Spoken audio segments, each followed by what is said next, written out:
E aí, pessoal, tudo bem? Hoje a gente vai falar sobre um tema bem interessante. Aquelas ações que parecem estar meio esquecidas, sabe? Voando fora do radar do mercado. Enquanto a maioria foca nos mesmos nomes de sempre, será que não tem boas empresas com potencial sendo negociadas com um belo desconto? A gente vai investigar 4 casos: SLC Agrícola, Bradesco, Caixa Seguridade e a Small Cap Shoes. A ideia aqui é entender a lógica por trás de cada uma delas. Bom, antes de começar, aquele nosso aviso de sempre, que é super importante. Tudo que a gente vai conversar aqui é para fins educativos, tá legal? O objetivo é trazer dados, trazer fatos, para ajudar cada um a montar sua própria análise. Nada aqui é uma recomendação de compra ou venda. A decisão final de investimento é sempre pessoal. Então a grande pergunta que vai guiar a nossa conversa hoje é essa. Será que, se a gente olhar para onde pouca gente está olhando, a gente consegue encontrar valor de verdade? É possível que o mercado, naquela euforia com alguns setores, esteja simplesmente deixando de lado outras oportunidades bem sólidas? É essa jornada que a gente vai fazer junto agora. Olha só o nosso roteiro de hoje. Primeiro, vamos com a SLC Agrícola, para entender a relação dela com o ciclo do agro. Depois, a gente mergulha no Bradesco para ver se o banco está mesmo num ponto de virada. Na sequência, 2 teses que são o oposto uma da outra: a defensiva da Caixa Seguridade e o potencial de crescimento da Shoes. E para fechar, a gente abre o leque e fala do cenário geral das small caps, concluindo com um resumão dos pontos fortes e dos riscos de cada ativo. Bora lá?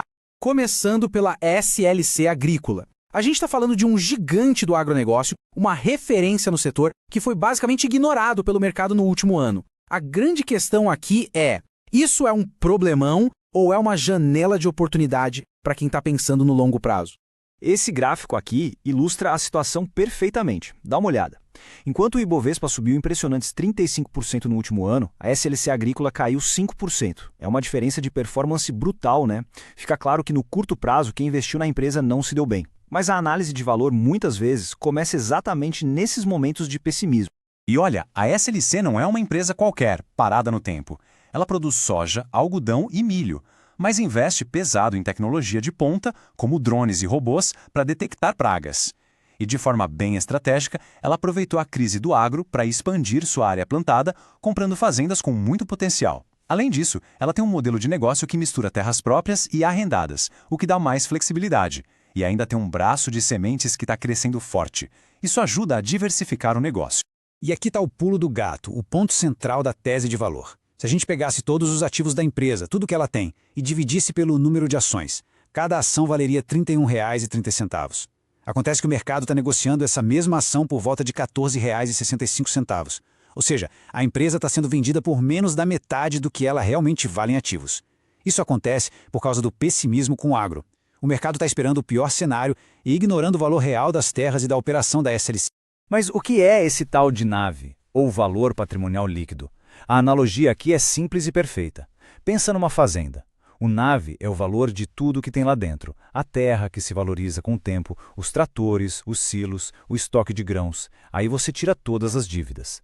O que essa análise mostra é que o preço da ação hoje na bolsa é menos da metade do valor real de todos esses ativos. É como se alguém estivesse vendendo uma fazenda inteira e cobrando só pela metade das terras. Agora, é importante ter os pés no chão. O grande risco aqui é que o negócio é cíclico.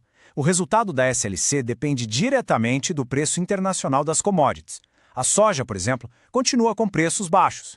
Então, para esse desconto todo virar a valorização da ação, precisa de um gatilho: a retomada dos preços do algodão, do milho e da soja.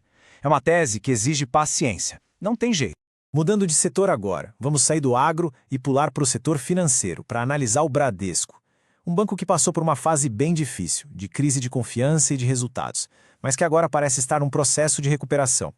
A pergunta que todo mundo se faz é: o pior já passou? Será que estamos diante de um verdadeiro ponto de virada para o Bradesco? Essa linha do tempo ajuda a gente a entender a história recente.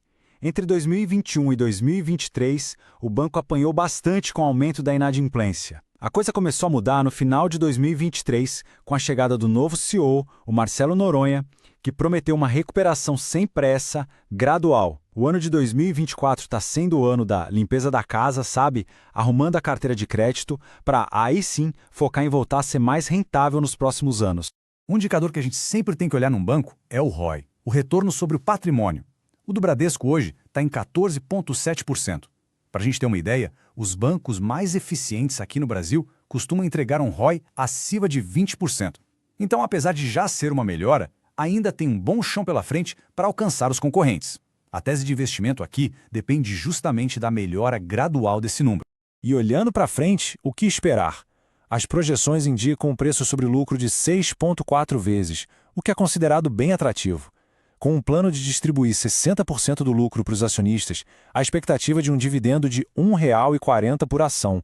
Na prática, isso significa um retorno em dividendos, o famoso dividend yield, entre 8% e 9% nos preços de hoje, um número bem interessante. Uma pequena pausa aqui. Se essa análise mais estruturada com os prós e contras está sendo útil, fica o convite para se inscrever no canal. Assim o trabalho continua e mais conteúdo de qualidade chega por aqui.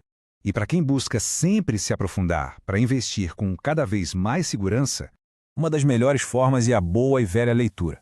Eu deixei aqui na descrição uma seleção especial de livros que são fundamentais para quem quer entender o mercado de capitais a fundo. Vale a pena conferir.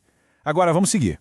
Seguindo em frente, vamos analisar agora um par de empresas com propostas bem diferentes. De um lado, a Caixa Seguridade, com um perfil mais conservador, mais defensivo. E do outro, a Shows, uma small cap industrial com uma tese mais voltada para o crescimento e diversificação. A Caixa Seguridade tem uma característica muito interessante que a torna uma das empresas mais defensivas da Bolsa. Ela consegue se dar bem em dois cenários totalmente opostos. Se a taxa Selic estiver alta, o resultado financeiro dela bomba, porque ela tem 14 bilhões de reais aplicados em títulos públicos. Agora, se a Selic cai, a procura por financiamento imobiliário tende a aumentar e isso acelera a venda do seguro habitacional, que é o seu principal produto. É uma resiliência impressionante. Já a Shoes é outra pegada. É uma empresa líder na produção de compressores de ar e peças automotivas. Como a gente vê no gráfico, a receita dela é bem diversificada. Ela não depende só do setor industrial. Atende também o setor automotivo, o que a protege. E tem mais. 21% da receita vem de exportações. Essa exposição ao dólar funciona como uma proteção e ainda mostra que os produtos dela são competitivos lá fora. o caso da Shoes, que é uma empresa de menor capitalização, ou uma small cap, serve de gancho perfeito para a gente ampliar a conversa. O índice que junta essas empresas, o SMA 11, ficou muito para trás nos últimos anos. Por que será que isso aconteceu e o que pode mudar esse cenário? Esse número é de doer. Nos últimos 5 anos, o índice de small caps acumula uma queda de quase 20%. Isso mostra como essas empresas foram pressionadas, foram amassadas, como se diz no mercado, pelo cenário econômico, principalmente pelos juros nas alturas. E aqui pode estar o gatilho para a virada de jogo. As small caps, em geral, são muito mais sensíveis ao custo do dinheiro, ao crédito. Juro alto sufoca o crescimento delas. Por isso, a queda da taxa Selic é vista como o principal fator que pode destravar o valor dessas companhias que ficaram esquecidas por tanto tempo.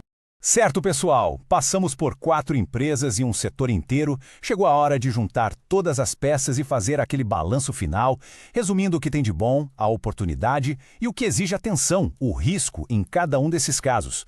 Este painel resume bem a nossa conversa. Em suma, a SLC Agrícola tem um desconto patrimonial gigante, mas o investidor precisa ficar de olho no ciclo das commodities. O Bradesco tem um potencial de recuperação e dividendos bem interessante, mas o risco é se o banco vai conseguir executar esse plano. A Caixa Seguridade se destaca pela resiliência, mas o preço dela hoje já não é mais aquela barganha. E a Shows, que combina diversificação e um preço atrativo, mas que também depende do ciclo da indústria. E depois de tudo isso, fica a reflexão. Cada um desses casos mostra uma combinação bem particular de oportunidade e risco. Não existe almoço grátis no mercado, né? O importante é entender se essa combinação se encaixa no perfil de cada um. E agora, eu quero saber a opinião de vocês. O que acharam dessa análise? Deixem aí nos comentários, vamos enriquecer essa discussão. E claro, não se esqueçam de se inscrever no canal para a gente continuar trazendo mais análises como essa. Muito obrigado pela companhia e até a próxima!